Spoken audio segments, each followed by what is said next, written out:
Alright everyone, it's time for another hilarious and epic win for yours truly. I was blocked the other day by Geraldo Rivera on Twitter for a very, very funny reason. I tend to reply acerbically to certain people on Twitter because they consistently have poor takes, and some of them have thinner skin than others. To his credit, I guess Geraldo lasted a lot longer than Ron Perlman. He blocked me last year. That was a funny time. I kept posting the Yo Little Donnie meme, you know, the one where he's like eating poop or peeing on his hand, because that was a literal story that he told about Weinstein, I think it was. Oh, I was at the party and I met him, and before I shook his hand, I pissed on my hand. And for some reason, Ron Perlman thought that that was actually a win of some sort to relate that story, and whether it's true or not is irrelevant. He thought that was a good idea. Well, you got plenty of negative attention. Well, that's pretty cool. Best known for playing a fucking caveman and being a caveman.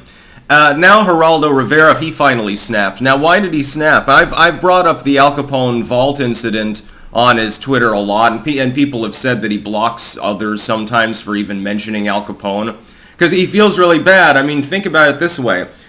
The good part is that you had, I believe still unmatched actually at this point, the most live viewers in TV history watching a single hour's material. Well, that's a huge win. Oh, the problem is you humiliated yourself at the end. It was a complete blue ball moment. I wasn't, I think, alive at the time. I think that was 85 or something like that. So I missed out on the epic, owning of Geraldo Rivera. Of course, they opened up the vault expecting to find a dead body or a pile of, mafia gold or something. And what did they find? Literally but fuck nothing. There were a couple of empty bottles probably left there by a bum, and that's literally all that was there. Humiliating. And so I guess he blocks people for that. My reason was a little bit different. I was responding to a post. I'll read what I said verbatim. He was talking about Putin, being a punk and stuff. He likes to use that term. I'm assuming that's probably why he blocked me on Twitter. And I replied, "Satanic panic calling, Gerald. You ruined dozens of people's lives for literally no reason," which is canonically true. That might be the reason that he blocked me too, pointing out, hey, you're forced later on to apologize to all those people that you claimed were devil worshippers because, none of them actually were. They were atheists or Wiccans mostly. You're a bitch and a punk. You have no right to call people names. You and Putin can go dock each other. Yes, I insinuated that he and Vladimir Putin, one of them should stretch out their urethra and then they can go to town. He'd probably be interested in something like that. In all reality, Geraldo is actually known as a complete ladies' man. And also coked up probably back in the 70s and 80s. But, I mean, the dude is constantly saying weird shit, not just on Twitter, but elsewhere. And sometimes it's like he self-contradicts. He has a tendency to do that, where this has been pointed out even by commentators. I think there was a Stern bit, actually, at one point, and he was like, Geraldo's the sort of person where, if one of the people associated with him gets in trouble, he'll totally waffle on the issue. Like, he's so non-committal. Like he does this with Trump, for example. He's been doing it now for years. Well, I don't think that he should be convicted of anything, but he should be convicted of something.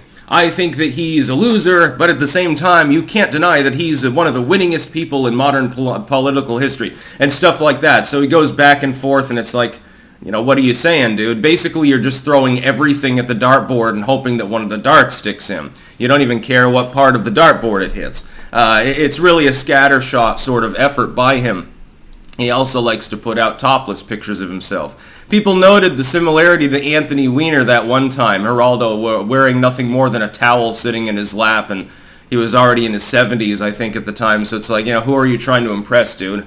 Now he's 80. He turned, I think, 80 not long ago. So, he's very impressive. I mean, he's healthier than most people his age. Ironically, other than his mental health, Biden would be the same. Oh, he only had 2 aneurysms. Too bad he keeps falling down. At some point, he's going to break his foot again chasing his dog. Geraldo Rivera is a coward. He doesn't like criticism. He occasionally responds to criticism, and then he usually goes silent. I just thought this was funny. This is a video for my own amusement more than anything else. It's like when I mentioned that Ron Perlman had blocked me on Twitter. I was ecstatic that day. I was like, well, on the one hand, I can no longer post Yo Lil Donnie in response to him, so that's kind of sad. But everyone else does that too, so I know that the memes are still there, and Ron Perlman is still frenetically going through to try to block all the people saying that he eats shit, which maybe he's into. By the way, Orange Man Big, there's a story that's remarkably similar to his real-life experience. That's about all. Peace out.